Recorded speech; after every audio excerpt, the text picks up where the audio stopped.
NMOPS national movement for old pension scheme, जिसका मैं राष्ट्रीय अध्यक्ष हूं और लगातार पिछले करीब 10-11 सालों से पूरे देश में आंदोलन चला रहे हैं। और हमारा एक सूत्री मांग है कि पुरानी पेंशन बहाल हो, और इसी को लेकर के चाहे प्रदेश हो चाहे देश हो, तमाम कोने कोने में हम लोग लाखों रैलियां किया। 1 अक्टूबर की रैली, जैसा सभी लोग जानते हैं, भारत नहीं पूरी दुनिया के ट्रेड यूनियन के इतिहास में इतनी बड़ी रैली कभी भी बुद्धिजीवी समाज की नहीं हुई है। तो हमारी मांग सरकार से बहुत सिंपल है और सरकार को हम पूरी तथ्यात्मक तरीके से बात कर रहे हैं। हमारा यह है कि 1 जनवरी 4 के पहले जो पेंशन व्यवस्था 1972 की नियमावली में थी, वही पेंशन व्यवस्था हम चाहते हैं। और सरकार से इस बात को हम लोग लगातार, प्रदेश की सरकारें हो और चाहे देश की सरकार हो, हम लोग लगातार इसकी मांग कर रहे हैं। हमारे संघर्षों का, हमारे संगठन के संघर्षों का, NMOPS उनके सहयोगी संगठनों के बदौलत राजस्थान, छत्तीसगढ़, झारखंड, हिमाचल राज्यों में पुरानी पेंशन बहाल हो गई और उसका वहां लोगों को लाभ मिलना शुरू हो गया। अब अगर एक राज्य, 4 राज्य और पश्चिम बंगाल में कभी भी पुरानी पेंशन बंद ही नहीं की, नई व्यवस्था आई नहीं, तो एक ऑलरेडी आपके पास ऑप्शन, एक उदाहरण भी है कि इसी देश में पश्चिम बंगाल है, वो भी अपना बजट जारी करता है, वो भी अपने कर्मचारी सुरक्षा दे रहा है, दे सकते हैं। तो फिर और सरकार क्यों नहीं दे सकती है, ये सवाल है मेरा। और कुछ लोगों का तर्क होता है कि वित्तीय भार आएगा। मैं बताना चाहता हूँ बड़ी जिम्मेदारी के साथ, वित्तीय भार का कोई मैटर नहीं है, मैटर नियति का है। मैं बताना चाह रहा हूँ, उसी में आ रहा था, हमारा किसी सरकार से लेना देना नहीं है। हम जब राजस्थान गए थे तो वहाँ कांग्रेस की सरकार थी, हमने उसको, बिहार गए तो वहाँ नीतीश जी थे, उनसे संघर्ष किया। हमारा किसी राजनीतिक दल से मतलब नहीं, हमारा मतलब हमारा मुद्दा जो पुरानी पेंशन है। सरकार की तरफ जो जवाब आता है, सरकार की जवाब आता है कि हमारे ऊपर बहुत वित्तीय भार पुरानी पेंशन से आएगा और इसलिए ये व्यवस्था को हमने खत्म किया और एक नई व्यवस्था हमने लाया। तो मेरा सवाल वहाँ खड़ा होता है कि आपने कहा कि वित्तीय भार आता है, ये 2 तरह की बातें हो रही हैं। एक तो आप कह रहे हैं कि हम दुनिया की आर्थिक महाशक्ति बन रहे हैं, या तो फिर वो बात झूठी है, या तो फिर ये बात झूठी है, दोनों नहीं सही हो सकती है। एक मुद्दे पर आप कहते हो वित्तीय भार आ रहा है, दूसरी तरफ आप कहते हो दुनिया की हम आर्थिक महाशक्ति बन रहे हैं। और जब हमारा देश अनाज नहीं उत्पन्न कर पा रहा था पूरा खिलाने का, तब भी इस देश के सरकारी कर्मचारियों को पुरानी पेंशन जैसी व्यवस्था, सामाजिक सुरक्षा दी जा रही थी। OPS क्या थी और NPS क्या है, हम इसको बिल्कुल समझना जरूरी है। और सबको, क्योंकि मीडिया के भाई हों, जो हमारे कर्मचारी, सबको जानना जरूरी। देखिए पुरानी पेंशन व्यवस्था क्या थी, एक पूर्णतः कोई आदमी अपने जीवन का सर्वोच्च अच्छा टाइम, सबसे पीक टाइम, सबसे ऊर्जावान टाइम 25 साल 30 साल किसी संस्था को, किसी विभाग को, किसी देश को देता है। तो वो ये जो उसका मंतव्य था पुरानी पेंशन देने का, कि हमारे साथ सेवाएं दिया है, 25-30 साल सेवा दिया है। उस दौर में आप कोई सरकारी नौकरी वाला कोई व्यवसाय नहीं कर सकता, किसी अन्य चीजों को ये नहीं कर सकता। तो ये हुआ कि रिटायर होने के बाद जैसे जिस स्टैंडर्ड को जी रहा था, उसको हम इतना दें कि कम से कम अपनी लाइफ स्टाइल को जी सके, अपनी परिवार की जिम्मेदारी निभा सके। उस भावना से, उस सोच से पुरानी पेंशन जैसे सामाजिक व्यवस्था है, उसमें क्या था, हमारा जो भी रहता था GPF करता था। GPF 10 से 20% के बीच में जो भी जिसका अपना रहता तो कर जाता था। GPF एक सरकारी कर्मचारी के लिए बहुत बड़ा सम्मान और सम्मान का विषय होता था। जैसे मैं बताऊं, किसी गार्जियन को, सरकारी कर्मचारी के, अपनी बेटी को शादी करना है, तो उसको इस बात की चिंता नहीं होती थी कि हम पैसा कहाँ से लाएंगे, कैसे शादी कर पाएंगे, कैसे अपनी बेटी को हम ब्याह कर पाएंगे, उसकी ड्यूटी है जो करना था। तो GPF एक हमारे पास फंड हुआ करता था, जहां भी 5 लाख 10 लाख 20 लाख जिसकी जैसी अपनी क्षमता थी वो रख लेता था, और उसको विद ब्याज, सरकार उसको ब्याज भी देती थी, विद ब्याज वापस आता था और टैक्स भी नहीं लगता था।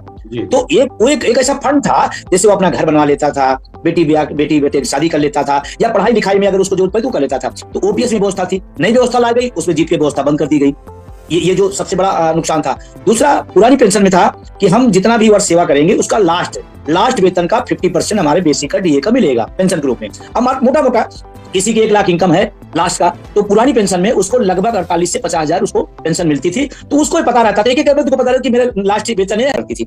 अब पेंशन क्यों था जरूरी, पेंशन इसलिए जरूरी था कि लास्ट समय में भी आदमी को तमाम सारी सामाजिक पारिवारिक जिम्मेदारियां निभानी होती है, उस पेंशन के भरोसे सम्मान के साथ वो जी लेता था। ये थी सामाजिक सुरक्षा की सोच। और हमारा देश वेलफेयर स्टेट है। वेलफेयर स्टेट का मतलब होता है कि जो बिजनेस से संबंधित जो उसे जनता से जुड़ी हुई हित की चीजें हो वो लाई जाएंगी।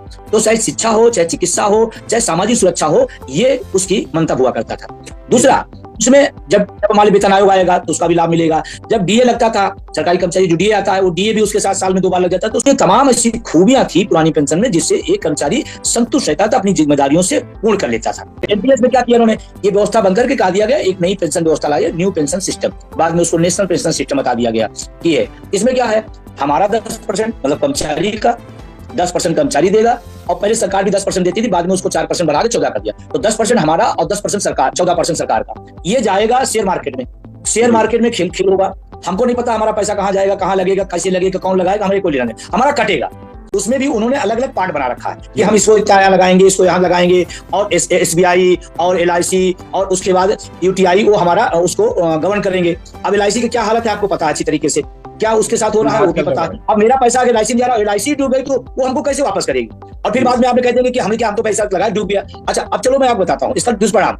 हमको बताया गया कि एनपीएस में लाखों रुपए मिलेंगे, करोड़ों रुपए का फंड मिलेगा। आज मैं आपको बताऊं सुधीर भाई कि 1200, 800, 1500 रुपए लोगों की पेंशन बन रही है। अब सोच के देखिए आप, इस दौर में 1200 रुपए, आज ही नहीं कहना कि मिलेगा, आज मिल रहा है, एक नहीं हजारों उदाहरण है। तो 1200 रुपए में आप बताएं, इस दौर में 1200 रुपए में व्यक्ति की मान ली किसी की तनख्वाह लास्ट में रिटायर हुआ 50,000 थी, और अगले महीने उसको 1200 रुपए मिलेगा। वो सिलेंडर भी नहीं भरवा पाएगा, बिजली का बिल भी नहीं दे पाएगा, अपने घर का मकान करो भी नहीं दे पाएगा। पीड़ा है, तकलीफ है। ये इसका जो बैकड्रॉप था, ये सबसे बड़ा माइनस। उसके बाद उसमें क्या नहीं था कि 60% हमको वापस करेंगे, फिर 40% रख लेंगे, फिर उसकी पेंशन बनेगी। वो पेंशन नहीं, बल्कि जो 40% पैसा रखा जाता है उसका ब्याज मिलता है, वो पेंशन है ही नहीं। अच्छा, तो हम लोग इसका विरोध कर रहे थे, और इसमें बहुत सारी विसंगतियां हैं। अब देखिए, अब हम सब एनपीएस का विरोध कर रहे थे, अब एनपीएस का विरोध कर रहे हैं, एनपीएस खराब है, हमको ओपीएस चाहिए। तो सरकार ने अब एक नया और सिगुफा छोड़ दिया कि अब हम यूपीएस देंगे। यूपीएस, मैं आपको बड़ी जिम्मेदारी साथ, मैं राष्ट्रीय अध्यक्ष हूं, इस देश के पूरे देश का जो जिम्मेदारी साथ कह रहा हूं, एनपीएस से भी खराब यूपीएस हो गया। और इसको तो आम जनता ऊटपटांग पेंशन योजना बोल रही है, ऊटपटांग स्कीम है यूपीएस। इसमें क्या किया, अब इसमें तो उससे भी ज्यादा खराब कर दिया। अब जब ये बात मैं कहता हूं तो लोग कहते हैं अच्छा फीस कवर एनपीएस अच्छी थी, लेकिन नहीं, मैं कहना चाहता हूं हमारी जो चर्चा होगी ओपीएस के थ्रू होगी, चाहे इसकी तुलना एनपीएस से, चाहे यूपीएस, हमारी तुलना ओपीएस से होगी। आपको करना भी हो चाहिए।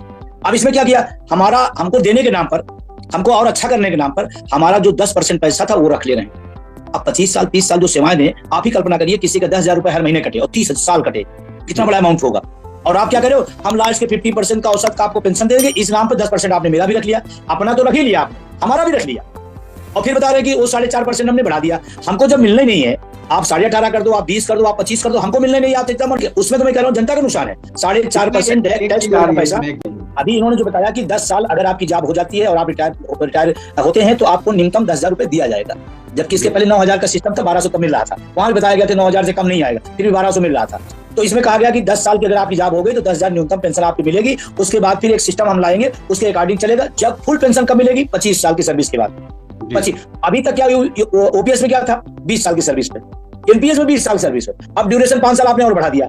इसका मतलब बहुत सारे ऐसे लोग होंगे जो 25 साल सर्विस पूरा ही नहीं करेंगे। इसका मतलब वो फुल पेंशन से बाहर हो गए, अपने आप बाहर हो गए। और खास करके उसमें देश के अर्धसैनिक जो 17, 18, 19 साल 20 साल सर्विस करते हैं और अपना वो बीआरएस लेकर के घर चले आते हैं कि अपने परिवार, बच्चों और माँ बाप के बीच में रहेंगे, वो सब तो सब लगभग बाहर हो गए। जो लेट नौकरियां पाते हैं वो सब बाहर हो गए। तो एक बड़ी चालाकी से एक नाम जोड़ दिए करके कि हम लास्ट वेतन का 50% देंगे, इसी नाम पर एनपीएस से भी कमाल इसको कर दिया गया। हमने प्रधानमंत्री जी से निवेदन किया कि हम सबकी जो मांग है पुरानी पेंशन है, और आप एनपीएस का कुछ दिन 20 साल आपने झूला झुलाया, 20 साल, अब आप यूपीएस लेके आए, अब इसमें 5 साल 10 साल जो भी आप झूला झुलाएंगे, तो आप इधर उधर करने के बजाय एक जो पुरानी पेंशन व्यवस्था थी, जो सेटअप है, जो एक सामाजिक सुरक्षा का बोध कराती है, उसको आप लागू कर दीजिए। मैंने प्रधानमंत्री से कहा एनपीएस यूपीएस रद्द करिए, पुरानी पेंशन लागू करिए। और यही मेरा नहीं, देश के करोड़ों ऐसे जो शिक्षक कर्मचारी हैं, अधिकारी हैं, उनकी डिमांड है, मेरे अकेले की नहीं। और इसी का आपने देख रहे होंगे पिछले 2 तारीख से, ये आपने देखा होगा काला फीता बना हुआ, अभी बना हुआ, 2 तारीख से लेकर 6 तारीख तक लास्ट है। हम लोग पूरे देश के हर ऑफिस, स्कूल, कॉलेज हम काम करेंगे, अपनी ड्यूटी से नहीं भागेंगे, अपनी ड्यूटी करेंगे, लेकिन प्रतीक स्वरूप एक लोकतांत्रिक तरीके से हम अपना प्रतिशोध भी, अपना विरोध भी दर्ज करा रहे हैं। और मुझे जानकर कहते हुए खुशी हो रही, इस अभियान ने देश के कन्याकुमारी से कश्मीर तक, अटक से कटक तक, अरुणाचल के बॉर्डर पर जो देश का अंतिम छोर है, वहां लोग काला फीता लगाए खड़े हुए, कश्मीर में लोग काला फीता लगाए खड़े हुए। ये अकेले विजय बंधु का नहीं सवाल है, सवाल हर आदमी का हक छीना जा रहा है, इसलिए खड़ा हो रहा है आंदोलन के साथ। पूरी तरह से एनपीएस यूपीएस का हमारा विरोध है, और हमें हूबहू पुरानी पेंशन ही चाहिए, और वही सामाजिक सुरक्षा है। राजस्थान में एनपीएस लागू हुई, लेकिन गहलोत सरकार ने, हम सब आंदोलन की, गहलोत सरकार ने पुरानी पेंशन लागू किया। छत्तीसगढ़ में बघेल साहब ने लागू किया, वहां भी एनपीएस थी, पुरानी पेंशन चल रही। झारखंड में हेमंत सोरेन साहब जी, वहां भी एनपीएस थी, उन्होंने पुरानी पेंशन व्यवस्था लाई। लास्ट हिमाचल में, वहां पर भी नई पेंशन थी, जब सुक्खू साहब आए तो उन्होंने पुरानी पेंशन लागू की। 4 राज्यों में पुनः लागू की गई, और एक राज्य क्योंकि पश्चिम बंगाल ने कभी भी एनपीएस को स्वीकार नहीं किया, इसलिए देश के 5 राज्यों में पुरानी पेंशन दी जा रही है। उसका लोग लाभ ले रहे हैं और महसूस कर रहे हैं कि हमने 25-30 साल सेवाएं दी तो सरकार की लायबिलिटी है और वो मुझे मिल रहा है। सरकार को मैंने कई पत्र लिखा, कुछ पत्र हमने पेंशन बहाली के लिए लिखा, कुछ पत्र हमने माननीय प्रधानमंत्री से मुलाकात के प्रतिनिधिमंडल के लिए लिखा कि ओपीएस का एक प्रतिनिधिमंडल मुलाकात करना चाहता है, अपनी बात रखना चाहता है। प्रधानमंत्री है, हमारे देश के मुखिया है, हमारे देश के संरक्षक है, तो हम लोग उनसे, लेकिन कभी भी उस पर कोई संज्ञान नहीं आया, कोई उनकी तरफ से वो नहीं आया। जबकि 1 अक्टूबर की रैली आप सबने देखा होगा, हमको नहीं लगता कि पूरी दुनिया में इतना बड़ा ट्रेड यूनियन का कोई मतलब रैली हुई हो। उसके बाद भी सरकार, हम सब बड़ी उम्मीद किए थे कि सरकार एक कदम आगे बढ़ेगी। और एक चीज और बताएं आपको, सारी जो सरकार की योजनाएं हैं उसको कौन चलाता है? यही शिक्षा, कर्मचारी, अधिकारी। मतलब देश की सारी योजनाएं जो सरकार लाती है उसको इंप्लीमेंट हम करते हैं। हम हैं सरकार के आंख, नाक, कान। अब आप कल्पना करें, शरीर का अगर ये तीनों अंग डिस्टर्ब रहेगा तो क्या ढांचा सरकार का सही रहेगा? लाखों करोड़। कल शिक्षक दिवस मनाया गया। शिक्षक दिवस पर एक शिक्षक काला फीता बांधे, ये राष्ट्र के लिए अच्छा नहीं, इस देश के लिए अच्छा नहीं। आप सम्मान तो कर देते हैं, हमारा सम्मान ओपीएस है, हमारी ओपीएस बहाल हो जाइए, मेरे लिए वही बहुत बड़ा सम्मान है। और हम लोग तन मन धन से इस देश की शिक्षा व्यवस्था को, इस देश की व्यवस्था को हम लोग संचालित करने काम करते हैं, मन से करते हैं और तन से करते हैं। फिर आप हमारी सामाजिक सुरक्षा नहीं दे रहे। मेरे लिए जैसे एक शिक्षक के लिए काला फीता शिक्षक दिवस पर, जो मेरे लिए गौरव का दिन होता है, उस दिन काला फीता पूरे देश के शिक्षकों ने बांधा, कर्मचारियों ने बांधा। ये सरकार की है। और इसको लेकर हम जो शुरुआती दौर में आंदोलन किए तो तमाम सारे लोग भ्रम फैला रहे थे। केंद्र के कर्मचारियों के लिए केंद्र निर्णय लेगा, राज्य के कर्मचारियों के लिए राज्य निर्णय लेगा। अगर हिमाचल ने लागू कर दिया तो राज्य के लिए लागू किया है, उसका अधिकार है। क्योंकि एनपीएस ना व्यक्तियों पर और ना राज्यों पर बाध्यकारी नहीं है। उसकी इच्छा हो तो लागू करे, उसकी इच्छा हो लागू करे। तो केंद्र के कर्मचारियों केंद्र, राज्य के कर्मचारियों राज्य, ये उसका नियम है, इसका तरीका है और उसी बिहार पर लागू हुए। अब मैं आपको थोड़ा सा क्योंकि जानकारी होना, अभी केंद्र के कर्मचारियों ने एक मामला आया था विज्ञापन को लेकर, जिनका विज्ञापन 2003-2 मतलब 4 के पहले का था, लेकिन नियुक्ति या प्रोसीजिंग में या नियुक्ति में देर हुई। तो ऐसे लोगों को ओपीएस में रहना चाहिए, लेकिन दुर्भाग्य से वो भी एनपीएस में आ गए। फिर सब लोग सुप्रीम कोर्ट गए। सुप्रीम कोर्ट ने कहा नहीं, ये तो नियमावली में पहले से ओपीएस में है, तो इनको आपने एनपीएस में क्यों डाल दिया? तो उसके सुप्रीम कोर्ट के आदेश के बाद भी घुमाते रहे। अभी जाकर केंद्र सरकार ने उसको लागू किया। फिर जब केंद्र सरकार लागू किया तो उसमें से कुछ लोग, जो विज्ञापन और नियुक्ति का मामला था, उसमें कुछ लोग केंद्र सरकार के भी ओपीएस में आ गए। उसी आधार पर कुछ राज्यों ने भी अपने यहाँ उसको अडॉप्ट किया। उत्तर प्रदेश सरकार ने अभी लोकसभा चुनाव हारने के बाद जून में अडॉप्ट किया, जबकि आदेश पड़ा हुआ था सुप्रीम कोर्ट बहुत दिन से। तो कुछ अब मैं कह रहा हूँ, एक व्यक्ति अगर एनपीएस से ओपीएस में जा सकता है, पहले तो कहा जाता था कि हो ही नहीं सकता, कैसे जाएगा? अरे सरकार कोई चीज चाह ले तो 1 मिनट का नियम है उसके लिए। और उनका पैसा जो 10% कटा था वो जीपीएफ में चला गया, सरकार ने अपना पैसा वापस ले लिया। तो सिस्टम अगर 1 के लिए हो सकता है तो 1 लाख के लिए हो सकता है, 1 लाख के लिए हो सकता है तो 1 करोड़ के लिए हो सकता है, और किया जा सकता है।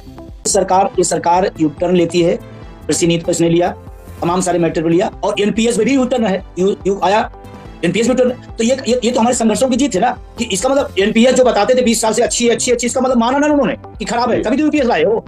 यानी कि हमारी बात सच हुई ना, तो सरकार ने माना, और सरकार यूं नहीं माना, सरकार पर दबाव तो तभी तो उधर कदम बढ़ाए। तो हमारे लोगों का इसके आने के बाद मैं बता दूं आपको, आक्रोश और बढ़ गया कि हम एनपीएस से यूपीएस मांग रहे, तो आपने यूपीएस दे दिया, हम जब ओपीएस मांग रहे थे। आक्रोश बढ़ा हुआ है और एक विश्वास और बताया आपको, जो हमारे आंदोलन को बड़ा काम कर गया। जो लोग थोड़ा बहुत शिथिल रहे वो भी उनका आक्रोश बढ़ा, वो कह रहे हैं कि जब एन से यू हो सकता है तो संघर्ष बढ़ाएंगे, वो भी हो जाएगा।